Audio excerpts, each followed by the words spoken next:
Hi, my name is Greg Cantu. This is my art presentation and exploration of Christian art. Merriam-Webster defines art as the conscious use of skill and creative imagination, especially in the production of aesthetic objects. Most people know what art is. It's the creative things we've seen. It can be sculptures, it could be paintings, it could be sketches, it could be represented in literature, architecture.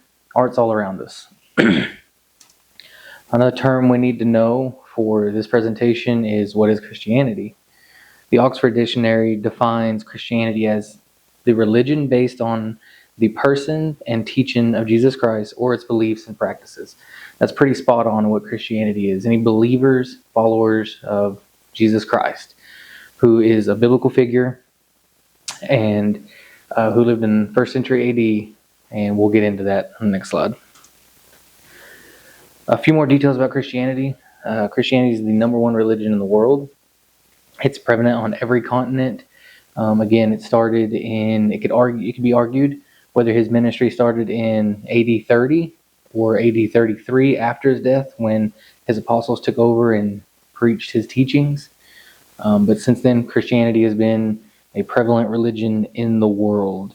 Emperor Theodosius issued the Edict of Thessalonica in 308 AD, and this declared all subjects of the Roman Empire to profess faith to the Catholic Church. So this was the first instance in history where the Roman Empire said that Christianity is the official religion of the state. This is a big deal. Before this, most nations are polytheistic, and Rome especially was. So at this turning point, Christianity became the main focus of the Roman Empire. So from this point on until the Reformation, which we'll touch on later, it will be very Roman Catholic doctrines reflected within the art pieces. This first art piece, Disposition from the Cross, is in 1435. It's oil on wood, a large art piece. It's 7 feet 3 inches by 8 feet 7 inches. This is a pre-Reformation artwork, as I previously said. Important figures are in this artwork.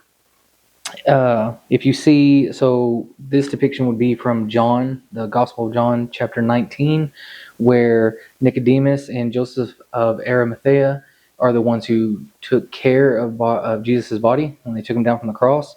So those are the figures holding the body of Jesus. But also in there is the Apostle John consoling Jesus' mother Mary, and Mary Magdalene is pictured behind there. And these are all major figures in Catholic artwork, Catholic doctrine. These are saints. These are important biblical figures, and so they're all depicted in this artwork. In the book of John, same chapter 19, Jesus says to John, his apostle, "Here's your mother," speaking of Mary, and he says to Mary, "Here's your son." So John took care of Mary afterwards. So it's cool to see, after Jesus passed away, it's cool to see that was depicted here. All the other apostles that could have been put here, but it was John specifically. So it's kind of a biblically accurate art piece. In this art piece specifically, in the upper corners, this whole art piece is a Northern Renaissance style. So it has lattice work, Gothic style lattice work, and it has the symbol of the Archers Guild of Leuven. And that means that they commissioned this piece, and it was supposed to be displayed in the Church of Our Lady outside the walls of Leuven. And so for it to have it in the art piece, it actually legitimizes the art piece. So this legitimizes the Archers Guild as an official thing. Like, they weren't just some guys or something. They were protectors. They were a major deal. They were recognized by the region as an official guild. And so in the corners of this art piece, their actual symbol is there. The art piece itself is a Northern Renaissance style. This is different than the Italian Renaissance style. The Northern Renaissance style was hyper-realism. So if you look, it's very defined. If you look at the textures, how the clothing is, how his body's laid, it's hyper-realistic, especially for this point in time. It gets crazier later, we'll see.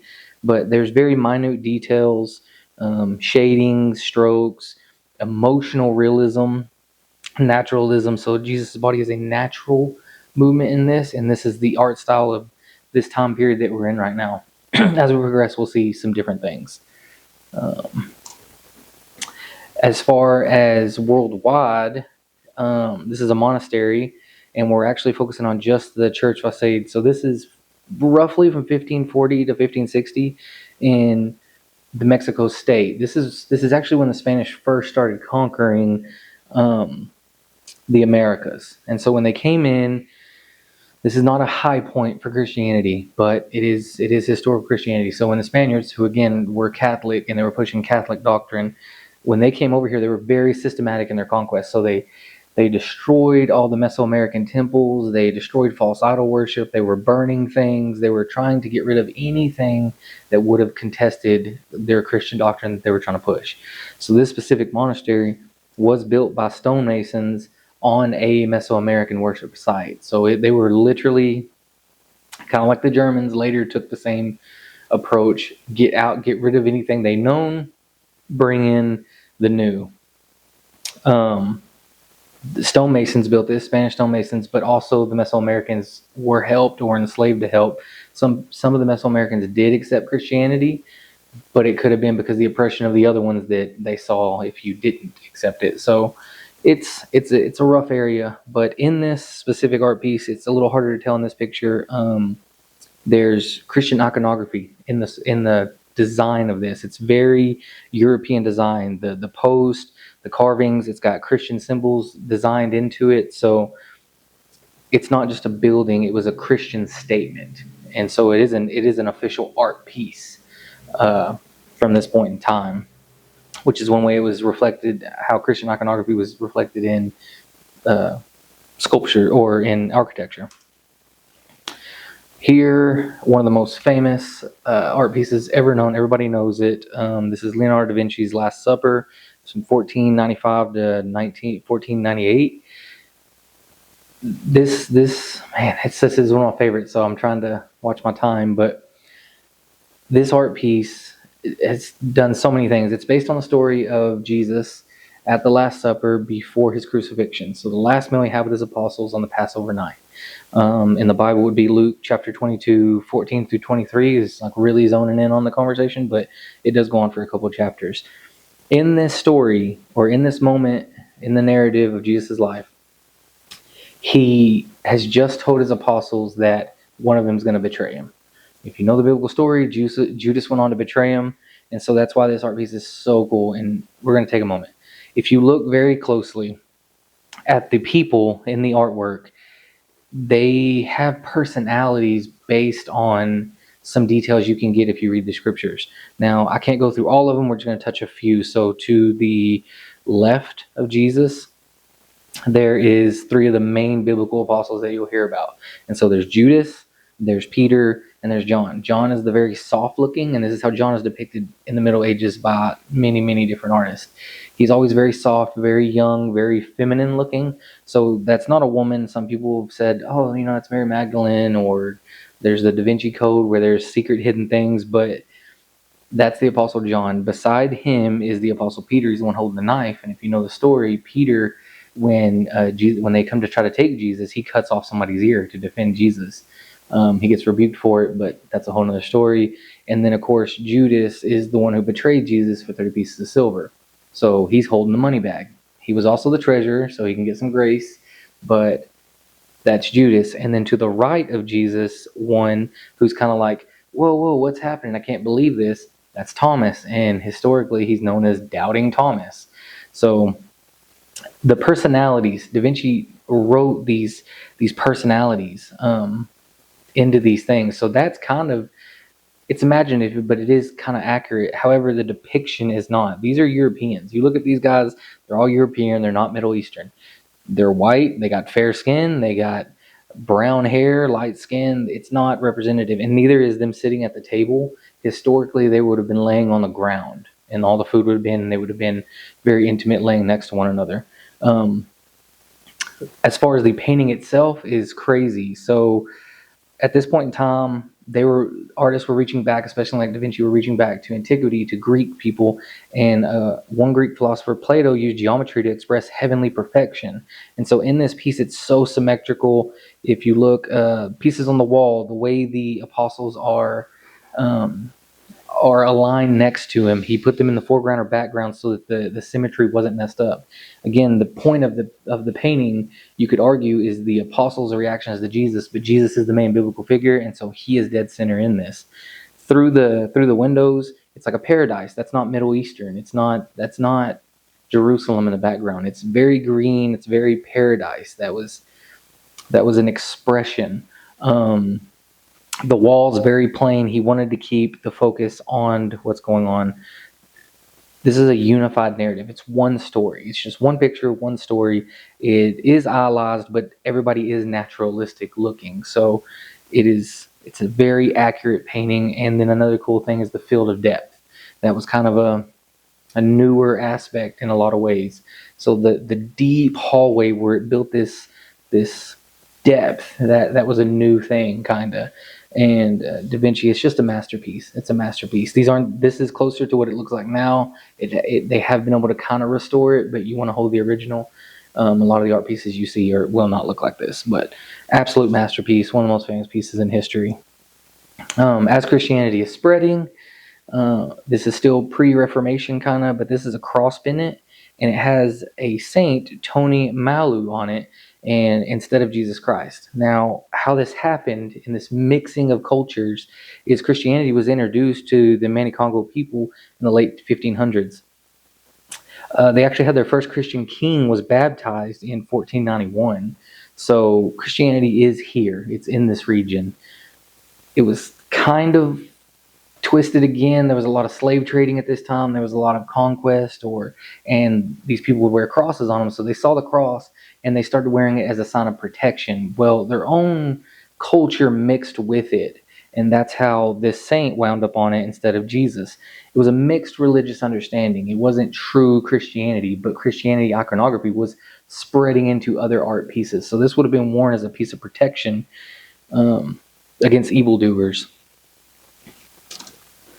Now, the turning point is in this presentation where art just kind of veers off, and there's another turning point later.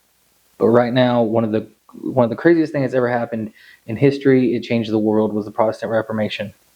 We're going to do a quick overview of it. So, Protestant Reformation was Martin Luther, a priest, decided to ask some questions, and when he asked these questions, it actually challenged the Roman Catholic Church, and they tried to call him a heretic. Well, his questions were legitimate questions. He wasn't challenging the church. However, after they called him a heretic, then he really started challenging the church. There was some other men that jumped on board with this. They were right there around the same time, but Martin Luther's credited for definitely beginning it. John Calvin was in Geneva, John Knox in Scotland. Again, Martin Luther was in Germany, and Zwingli, I can't remember where he's from, but he was a major reformer. It wasn't until King Henry VIII, however, that Protestantism really was legitimized. All these men were constantly fighting the state. So no matter what country they were in, they were fighting the state of that country. And when King Henry VIII, another long story we can't get into, but he wanted to get a divorce, Catholic Church wouldn't allow it. So he said, well, we're Protestants now. And it gave the power back to the king instead of the Catholic Church. And when that happened, Protestantism really took off after that. They wound up getting a Bible written in everybody's common language, which wasn't a thing before that. Changed the world. The Catholic Church is still considered Christianity to this day, and it's probably the largest denomination still of Christianity. So its impacts across the world is still, major impact. But like Christianity in the first century and second century and third century, Protestantism also took off very quickly. So how did Protestants view art? Protestants viewed art as it should not provoke worship. They wanted the scripture. They said scripture should provoke worship, not the images. So their images, their painting styles, their subject matters, everything changed very quickly. They removed paintings from their churches, statues from their churches. They whitewashed walls, painted over everything. They destroyed images. Art subjects shifted from these dramatic movement, life, realism, just dramatic paintings to landscapes, still life. and moral allegories, and that's the first example we're going to give you. So this one here is the parable of the blind. It's a allegory of one of Jesus' parables that's recorded in the Bible, where Jesus says it's like the blind leading the blind, and both will fall into a pit, and that's exactly what's depicted here. If you look, you can see their eyes are distorted. They're off balance postures. They're stumbling. The leader's already fallen. Just like the parable, this piece was to warn viewers of spiritual blindness. So it's very simple. It's just straightforward. There's no biblical depictions. There's no Jesus. As far as I can see, there's not even any crosses. It's just a allegory. It's just a representation of one of Jesus' parables. This is how reformers saw art should be done. A reminder of the scriptures versus a call to worship. Now, this painting is still in the Renaissance style. It's not idealized. These are normal, everyday, common folk. There's no one here that's built up in any kind of way, just a bunch of people that are blind. Now, with that, a Counter-Reformation had to happen. The Catholic Church pushes back, and that's what it's called, the Counter-Reformation. They doubled down on their art styles, and we start getting into my favorite art styles. One way the church decided was to double down was through their art. They wanted more pictures. They wanted it more dramatic. They were more in your face about it. And so here is an art piece called The Lamentation. And compare this piece to the Protestant piece. It's completely opposite. Jesus is depicted. You see Mary, the mother of Jesus, right there. John is holding the mother of Jesus. There is there's the crown of thorns. I'm sorry. Excuse me. The crown of thorns. Again, a dramatic element. Like this needs to be here. And then you see Mary Magdalene like laying on Jesus' lap. Very dramatic, very just, it pulls you in. This is a biblical story. It is the biblical narrative, but it's very dramatic. This style is mannerism. It's idealized. It's stylized. If you see, everybody's pictured like Mary's sad, Mary Magdalene sad, John again with the thorns. It invokes emotion. This is where it escalates to one of my favorite art styles. I'm going to struggle with a lot of these words, but they're how you explain this painting. This work is Christ on the Cross. And it's from the style of the Spanish Baroque. And Caravaggio is the painter, a Spanish painter, Roman Catholic, who popularized this art style. And it uses certain techniques. So the light and the dark balance, the very dark background. The light source looks like it's coming from one direction. That's why it's illuminating Jesus' body in this way, the cross in this way. The background, again, very dark, if not black. The subject matter appears in 3 dimensions. It changed the whole concept. It's very dramatic, very real. It creates the illusion of three dimensions. Just awesome art style. And this is, again, the Roman Catholic doubling down on, we need to invoke these emotions.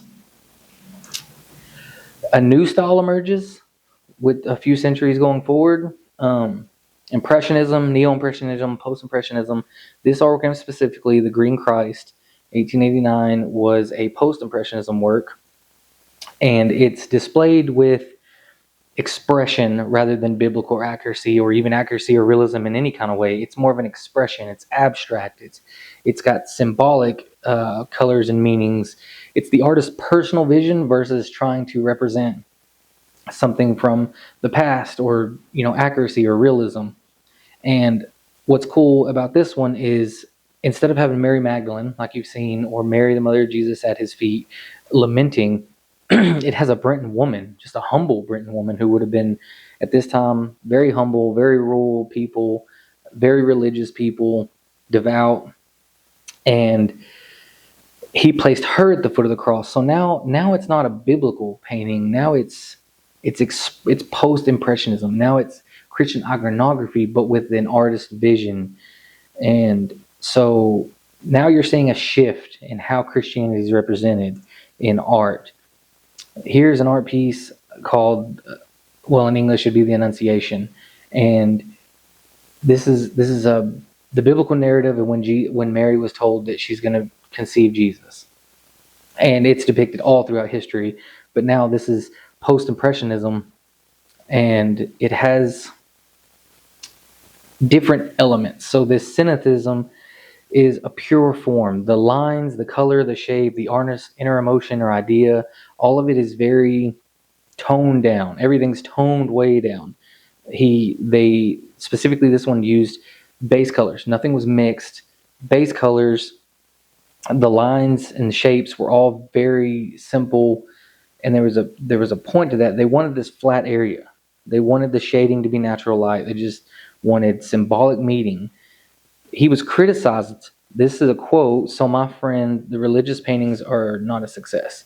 That is a quote from Van Gogh. He said the Impressionism with the Christian iconography didn't work. He said this kind of style, it just clashed. It didn't work. So it wasn't well received.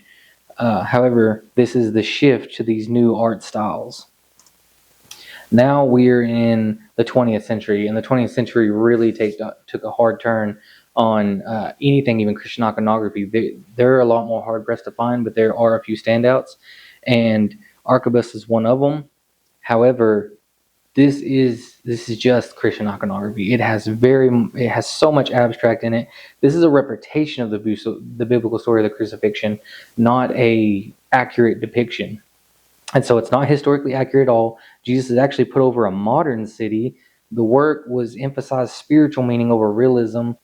Classical works put lights behind him. So if you see the black and the yellow, which he had a reason for that too, the gold was divine light, like the presence of God breaking into the city, and the black was human suffering and darkness in the world. And you see it being cast out as the light comes into Jesus. But this was now a narrative. It was how to say this? He was emphasizing spiritual meaning, and he was trying to connect it to the modern world, the urban world, the story of Jesus, the Christianity story, now with modern times. So this is kind of the direction that Christianity and art is being represented now. What is the state of Christianity today? Christian art today is vibrant, it's diverse, it's deeply engaged with modern culture. Now we have technology, and so digital culture is a major thing. Traditional iconography is still there. Traditional biblical stories are still displayed, but now it is more messages than it is accurate depictions. All the masterpieces seem to have been left in antiquity. Like I said, Baroque era, favorite. Catholic Church or Protestant or Catholic, it doesn't matter. It's hard to deny that those art pieces are just masterpieces. So that is the state of Christian art today. Here's some references and the works I used. Thank you for this very quick, very brief walk through art display or Christianity displayed throughout art. Thank you.